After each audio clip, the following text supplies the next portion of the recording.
Brandon, I'll go to you first because you got a line at 3, Steelers +3 earlier in the week, and you're riding the TJ Watt impact, and of course Tomlin's numbers post week 5 against the spread are very good. Yeah, I'm with the bundle on this one. Look, the Colts have obviously gotten better with Jeff Saturday. There's no denying it.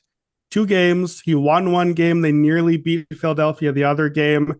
In those 2 games, small sample, but up to 20th in DVOA. That's really good. It's respectable. They're still pretty good defensively. They're up to 25th in offense in that stretch. That's really not 32nd, which is what they are the rest of the season. Genuinely, they've improved a lot. Very good. Well, guess what? Over the same 2 games the Colts have improved, the Steelers also brought someone back, and it's someone that actually plays on the field named TJ Watt, unlike the high school coach on the sideline, making all the difference for the Colts. And the Steelers, in their 2 games with their guy back, are 9th in DVOA, top 5 defensively, top 5 rushing offense and defense.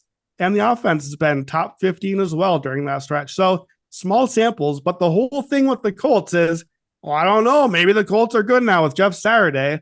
Well, the data we have tells us that the Steelers are even better now with TJ Watt, and they've been better the rest of the season too. So it's not as strong of a Tomlin underdog spot, but 71% against the spread, week 5 forward as an underdog. So I still like it here. It's not a slam dunk Tomlin underdog spot for me, but probably like a half unit play more than a full, especially if you don't get the +3. But I do like the Steelers here. I think they have a good chance to win outright. Gilles, anytime touchdown scores tomorrow night. Jonathan Taylor, the leader in the clubhouse at -155. That's not your wheelhouse. You like looking down the board. Yeah, but not too far. I'm going to take Freiermuth with the Steelers at +290.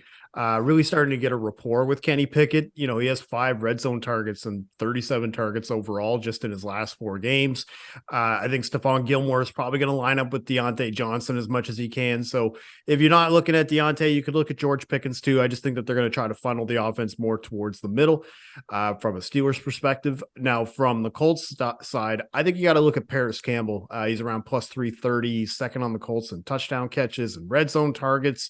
The Steelers, their secondary is woeful, 22 passing touchdowns. That's last in the NFL. And the only thing that I would just mention is that while I do think TJ Watt, his impact defensively is obvious, it's still worth mentioning that offenses have had 7 passing touchdowns in the 3 games that he has played this year. So even though he does get to the quarterback, you can only do so much when the secondary isn't helping you out.